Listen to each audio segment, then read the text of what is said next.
మేము వికలాంగులు, వయోవృద్ధులు, అదేవిధంగా ట్రాన్స్జెండర్ వ్యక్తుల యొక్క సాధికార శాఖ ఆధ్వర్యంలో మరి ఈ జ్యువెనైల్ హోమ్లో డి అడిక్షన్ సెంటర్ను కూడా ప్రారంభించడం ఒక రకంగా బాధ, ఒక రకంగా సంతోషం.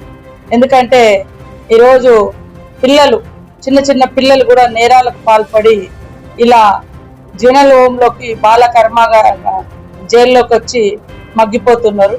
వాళ్ళ వెనుక, ఈ నేరాల వెనుక చరిత్ర చూస్తే మరి డ్రగ్స్ అడిక్టెడ్ కానీ, మత్తు పదార్థాలు కానీ ఇట్లాంటి వాళ్ళను ఈ రకమైనటువంటి నేరాల వైపు ప్రేరేపిస్తుంది.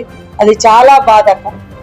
అదే విధంగా అలాంటి కష్టంలో, అలాంటి నేరాలతోటి ఒక చిన్న పసి వయసులో, తెలిసి తెలియని వయసులో తప్పులు చేసి ఇక్కడికి వచ్చి ఆ నేరాలతో వాళ్ళు మానసికంగా అట్లనే కుంగిపోకుండా వాళ్ళ కోసము ఈరోజు మరి ఒక 13 లక్షలు కేటాయించి వాళ్ళను కౌన్సిల్ చేయడానికి సైకాట్రిస్టులను పెట్టి, కౌన్సిలర్స్ని పెట్టి వాళ్ళ యొక్క మానసిక స్థితిగతులను పెంపొందించడం, అదేవిధంగా ఈ అడిక్ట్ అయినటువంటి ఏదైతే మత్తు పదార్థాల నుంచి డి అడిక్ట్ చేయడం, దానికోసం ఈ డి అడిక్షన్ సెంటర్ అనేది ఈరోజు ప్రారంభించడం జరిగింది.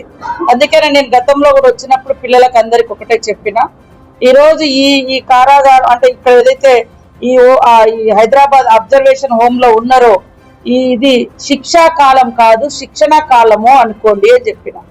ఎందుకంటే మీరు వచ్చేటప్పుడు పనిష్మెంట్ కోసం ఇక్కడికి వచ్చిర్రు, బట్ ఈ టైం అంతా కూడా మిమ్మల్ని మీరు సర్దిద్దుకోవడం కోసం, మీ తప్పులను తెలుసుకోవడం కోసం, ఫర్దర్ గా మీ ఫ్యూచర్ ను ఈ అబ్జర్వేషన్ హోమ్ నుంచి బిల్డ్ చేసుకోవడం కోసం మీకు అన్ని రకాల స్పేస్ ఇస్తాం, సపోర్ట్ చేస్తాం.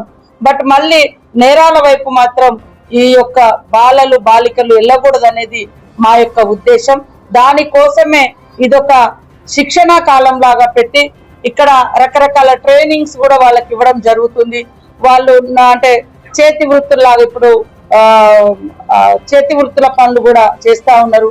తర్వాత విలువిద్యలు నేర్చుకుంటా ఉన్నారు. స్టేట్, నేషనల్ వైడ్ గా వెళ్ళి కూడా ఆర్చరీ ఆడేస్తా ఉన్నారు విలువిద్యలలో. మరి అందులో కూడా మంచి ప్రైజ్ తోటి వస్తా ఉన్నారు. మీరు students, working professional, retired employees ఎవరైనా కావచ్చు. ఎక్స్ట్రా సోర్స్ ఆఫ్ ఇన్కమ్ సంపాదించాలనుకుంటున్నారా? అయితే ఆధురి గ్రూప్ వారి అద్భుత అవకాశం మీకోసమే. మరిన్ని వివరాలకు స్క్రీన్ పై కనిపిస్తున్న నంబర్కు కాల్ చేయండి.